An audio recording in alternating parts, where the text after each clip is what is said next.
left Australia with many insights that we're going to work on.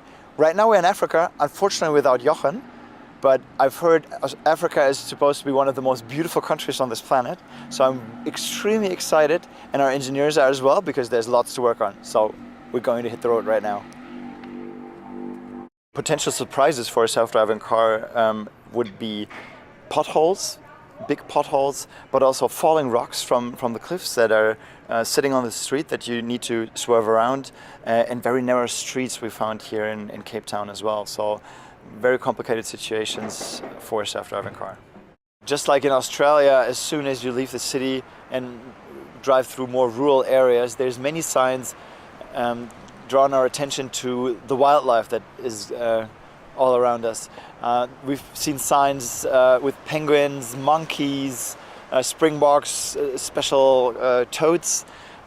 So we obviously want to pay attention to those, not to run them over and not to endanger other road users and ourselves. So for future self-driving cars, it's important to learn how to recognize them correctly and to have a good strategy on how to react.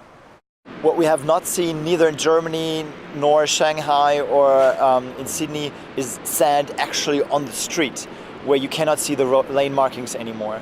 So we're learning to expect the unexpected, and anywhere else in the world there could be snow, there could be leaves, there could be anything else obstructing the lanes and the visibility of the road surface. So that's what we want to get better at and to learn how to deal with.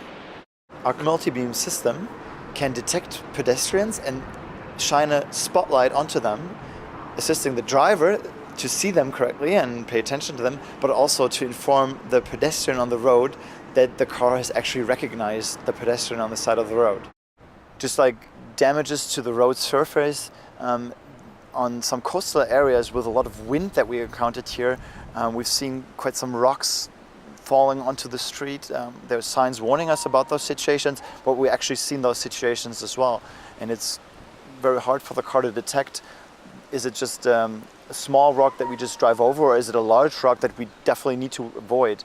Well, the size obviously is not the problem to detect, but is it actually just falling onto the road? Is it sitting there? Is it rolling off the road? So challenging situations that are actually getting down to the detail of a very seldom but still potentially dangerous situation, and that's something we of course are going to look into in more detail. One thing that surprised me probably the most here in Africa is how much wind there is. Probably that's the season or the time of year we've been here, but the strength and the amount of wind we came across was, to me at least, very unexpected. And we have a very good assistance system in place already, a side wind assist. We have that in our standard production vehicles. But if there's a really strong wind and a larger car that has more surface, of course that's something we need to handle, and so that's a system we have in place already, but we're still going to improve on this system. Africa was so beautiful. I'm really glad I got the opportunity to come here, not only personally but also with this project, especially because there have been so many opportunities to look at. We're going to analyze a tremendous amount of situations that we gathered here. Jochen will be meeting us in the United States, our final stop for the Intelligent World Drive. I've been there many times, but not with this one, so I'm gonna really look forward to that.